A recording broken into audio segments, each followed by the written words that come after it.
Genesis Kabanata 5, ang lahi ni Adan. Ito ang kasaysayan ng lahi na mula kay Adan. Nang likhain ng Diyos ang tao, ginawa niya ito ayon sa kanyang larawan. Sila'y nilikha niya na lalaki at babae, at matapos pagpalain sila'y tinawag niyang sangkatauhan. Si Adan ay 130 taon nang maging anak niya si Seth na kanyang kalarawan.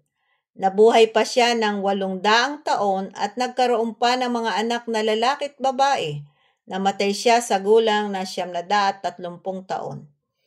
Si Seth ay 105 nang maging anak niya si Enos.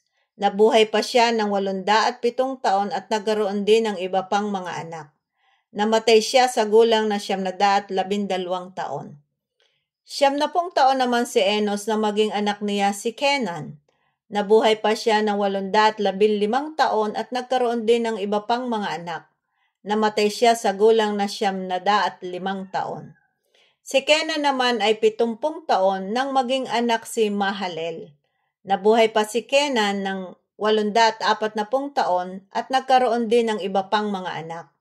Namatay siya sa gulang na 910 taon. 65 taon si Mahalel nang maging anak si Jared.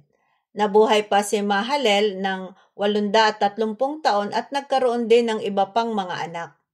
Namatay siya sa gulang na 875 taon. Si Jared ay 162 nang maging anak niya si Enoch. Nabuhay pa si Jared ng 800 taon at nagkaroon din ng iba pang mga anak. Namatay siya sa gulang na 962 taon.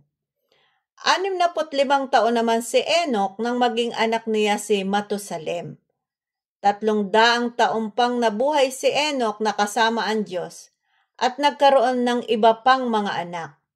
Umabot siya ng 365 taon at sa buong panahong iyon ay namuhay siyang kasama ng Diyos. Pagkatapos nawala siya sapagkat kinuha siya ng Diyos.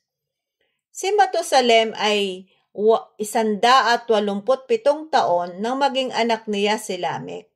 Nabuhay pa si Matusalem ng 782 taon at nagkaroon din ng iba pang mga anak.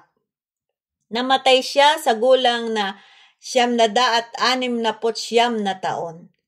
Si Lamech naman ay 182 taon na magkaroon ng anak. Sinabi niya, mula sa lupang ito na isinumpa ni Yahweh, ipinanganak ang luluna sa lahat ng ating pagpapagal at paghihirap. Kaya't Noe ang ipinangalan niya sa kanyang anak. Nabuhay pa si Lamech ng 575 taon at nagkaroon din siya ng iba pang mga anak. Namatay siya sa gulang na 777 taon. Si Noe naman ay 500 na nang maging anak niya sina Shem, Ham at Japet.